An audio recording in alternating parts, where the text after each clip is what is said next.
question? Yes, Radheshyam Prabhu. Hare Krishna. All the Mahajans are asking questions. Krishnananda Govinda Radheshyam. Thank you very much for such a beautiful answer to Govind Prabhu's question, Maharaj. I have a question in connection to Govind Prabhu's question. It is well known that the Vedic literature don't deprive us of enjoyment, but they only deprive us of that enjoyment which will implicate us in suffering now and subsequently in cycle of birth and death, in the lives to come. So they certainly allow us enlightened enjoyment. Can you speak slower and... Yes, Maharaj. Maharaj, I was telling that the Vedas don't deprive us of enjoyment, but they deprive us of that enjoyment which will cause suffering to us. In order to ultimately benefit us, they restrict us from certain types of enjoyments. So in the same manner as you rightly said, Gan Prasad and other things for the children you said, it's very nice. But we find, Maharaj, that the children or even the, we can say grown-up children, even they always want that which is poisonous, that which will implicate them in suffering now and in the time to come. For example, the modern day teenagers now, they watch so much of Hollywood, Bollywood and all these things. And because of which, even after they come to the realm of devotional service, they speak sentences in double meaning, this kind of things. And also the way they're dealing with one another. Even after becoming a devotee, the impurity that they bring from the outside world is so much that their devotional service, leave alone being pure, even it's not even average. It is below average. So they may externally wear the dress of a devotee, when they come to temple, but even they poison the devotional service also by bringing some stuff from the other side.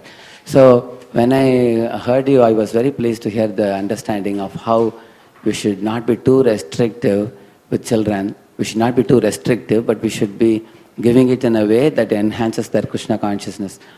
But we find the material enjoyment is so intoxicating that it pollutes even devotional service. So in such a situation, Maharaj, like Govind Prabhu was asking now, I had a similar question also like him. So what is your question? You have given a thorough analysis of material energy, but what is your question? The question is, when Prabhupada as a small boy desired a toy gun, it wasn't that harmful. He can have 2 toy guns for each hand, But the children desire that which will implicate them in suffering. Like for example, a teenage boy, wanting to roam with a teenage girl, it may be very thrilling for him, but causes great tension to parents. Because it may implicate the whole family and his life in such a complicated mesh in future, So how can the freedom, because there are certain things in which freedom could be given and certain things in which freedom cannot be given. That's why, is there not a clear-cut demarcation line, Maharaj?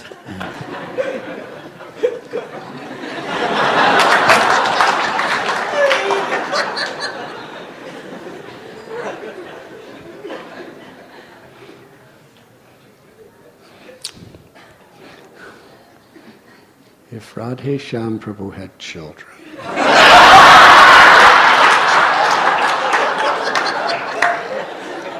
he would raise them in Badrigashram.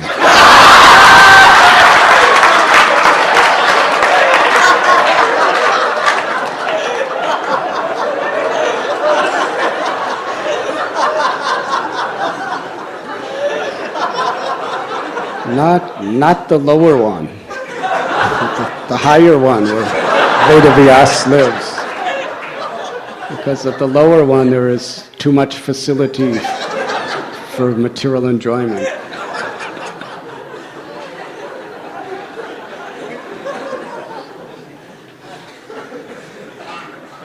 Does that answer your question?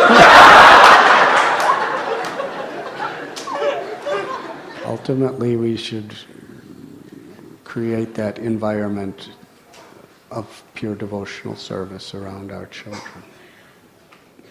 And when they're little children, we should really, whatever material things we give them, we try to connect it to Krishna. Even the games could be connected to Krishna. Even the toys could be connected to Krishna. Even the dolls can be connected to Krishna. So we try to give them a happy life. We don't want our children...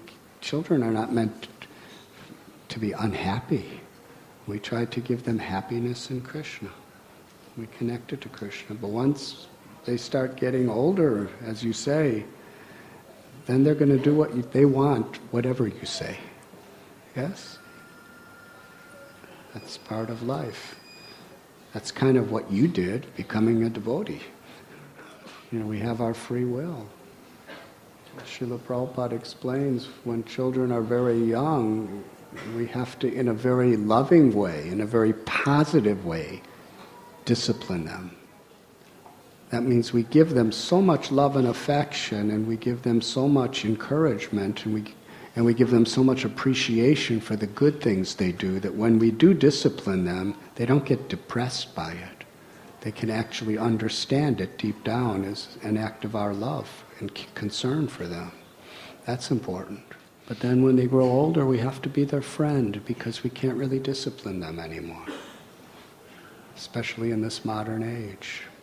But even if they get into those things that you're talking about, if we really give them a Krishna conscious environment, then they'll get tired of those things. They'll get tired of those things, and they'll understand what's really important in life. And I see that happening so many times. So we give them the best we have, but we're not the controllers. If we just give them the best we have done our job, we have done our service, and we should always be there for them in any situation. If they feel our love, our care waiting for them, even if they go way off, then we're facilitating the opportunity for them to come back and have realizations. And many of us grown-ups, we did some of that stuff. Radheshyam Prabhu, did you ever do any of that stuff? Huh?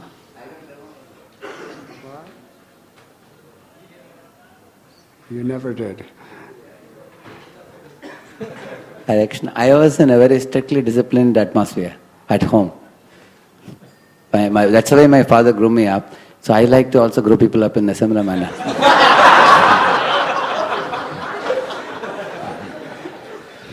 That's why you're a brahmachari.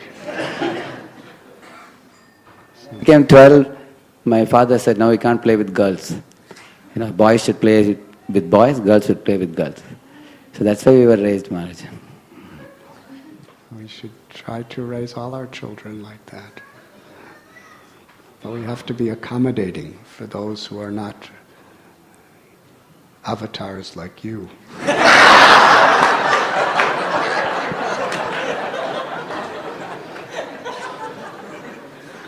Gauranga Prabhu, what about you?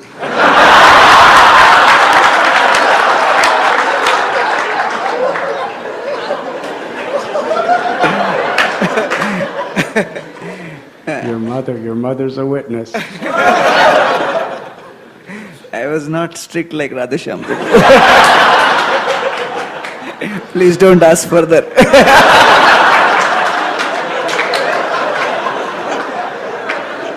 What was the last part? I didn't hear. When I was not as strict as Radheshyam Prabhu, and I'm saying please don't ask details. What if we do? We won't ask details. So we see someone who was raised in a very strict environment and someone who was probably, parents wanted the same thing but strayed off a little, but have come to the conclusion of pure devotional service. In other words, we have to do what works. Disciplined atmosphere, giving the children the best possible environment, is what every parent should do. And if a child is like you, then it's very easy. But if a child does go astray to enjoy other things in other ways, we can't just cut them off. We have to attract them back by being instruments of Krishna's love in whatever they do. It's not that one size fits everyone. And that's not only with children, that's with all devotees, at all ages. That's the way Srila Prabhupada was. It is becoming very late, and we should end. Srila Prabhupada ki jai. Thank you very much.